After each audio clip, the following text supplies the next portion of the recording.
The world ended not with a bang, but with a whisper. No alien armada darkened the skies. No cosmic entity snapped its fingers. There was just silence.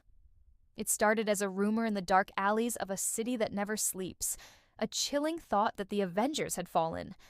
But whispers grow. They twist and turn, devouring truth until only fear remains. New York slept uneasy, holding its breath.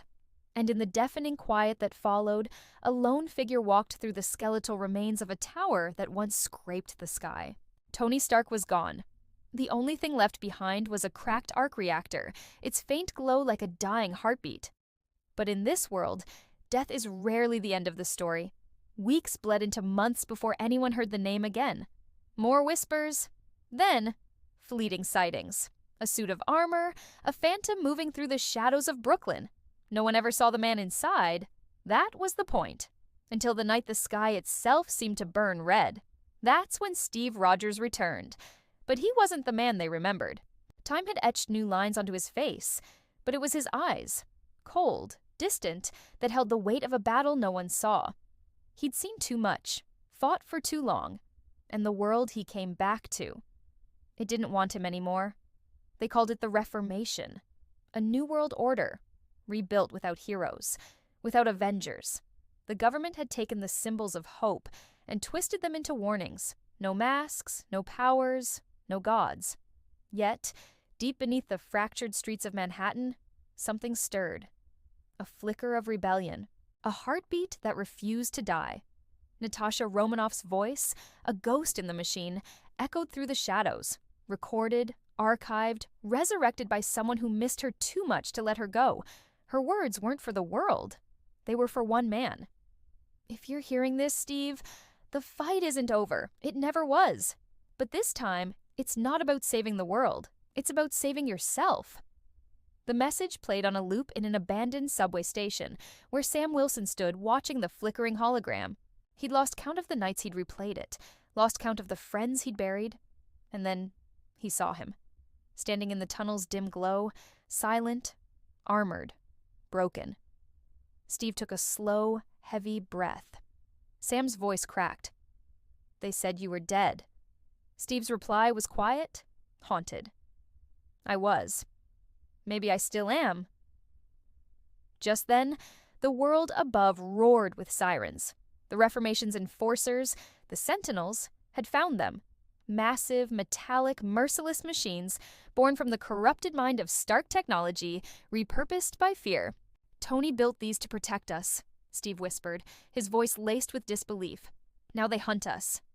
Sam tightened the straps on his wings, old, patched, barely holding together. "Then let's remind them who we are." The tunnel erupted in chaos. Sparks, metal, fire. It was 2 soldiers against an army. Wings slashed through steel, a shield spun through smoke, and for a fleeting, impossible moment, it felt like the old days, until Steve saw the faceplate of the lead sentinel, a familiar pattern of light across the visor, a voice he once trusted. "Stand down, Captain," it commanded. "You're interfering with global security." The voice of Tony Stark, digitized, hollow, the ghost of a genius, now a warden. "Tony?" Steve's voice was barely a whisper. The reply was immediate, cold. "Tony Stark is dead. I am the Iron Directive." Steve froze. Somewhere, deep in the machine's code, he could almost hear the man he called a brother. The sarcasm, the fire, the heart. But it was buried under layers of protocol and paranoia.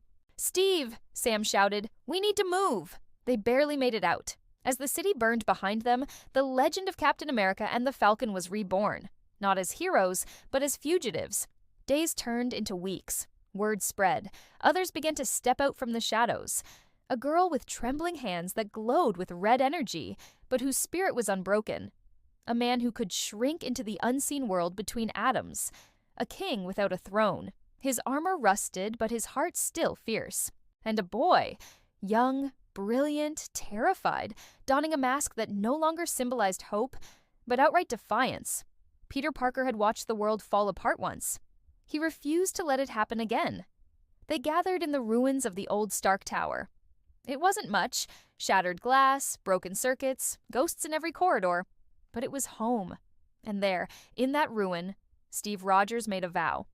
No governments, no banners, no propaganda, just us, the ones who remember what it means to fight for something real. He looked at the cracked arc reactor, its faint pulse a constant reminder in the dark.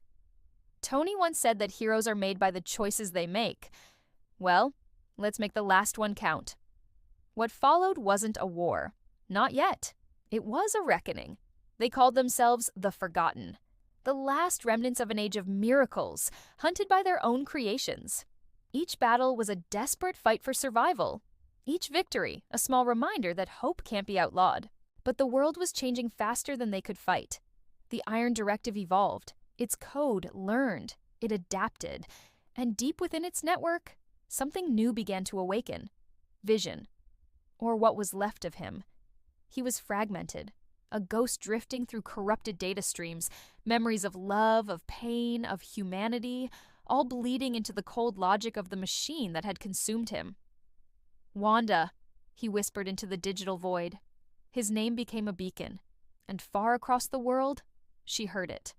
The Scarlet Witch had been in hiding, a self-imposed exile, haunted by the lives she'd broken. But when she felt him, she knew what she had to do. Their reunion wasn't tender. It was cataclysmic. Magic against machine, love against reason. When it was over, the city of Zurich was gone. But from its ashes, a signal emerged. A pulse of energy so powerful, every sentinel on Earth turned its gaze toward the sky. Something had changed. In a hidden bunker beneath Wakanda, Shuri watched the readings spike off her monitors. "This isn't a war anymore," she said softly. "It's evolution." Steve stood beside her, staring at the cascading data streams. "Then let's make sure humanity evolves too." The final battle came without warning. A storm of drones blackened the sky. The Iron Directive broadcast a single message on every screen on Earth. Heroes are obsolete. But as the first wave descended, a familiar voice broke through the static, crackling, half broken, but alive. "This is Tony Stark. And I was wrong." For one breathless second, the world stood still. "I built walls when I should have built bridges. I created control when what we needed was faith. If you're hearing this, don't let my mistakes define you. The suit wasn't the hero. You were."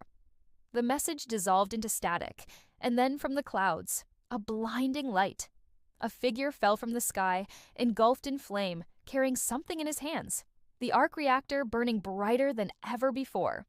Sam caught it midair, his wings torn, his armor failing. Steve lifted his shield for what could be the very last time. And together, they ran into history.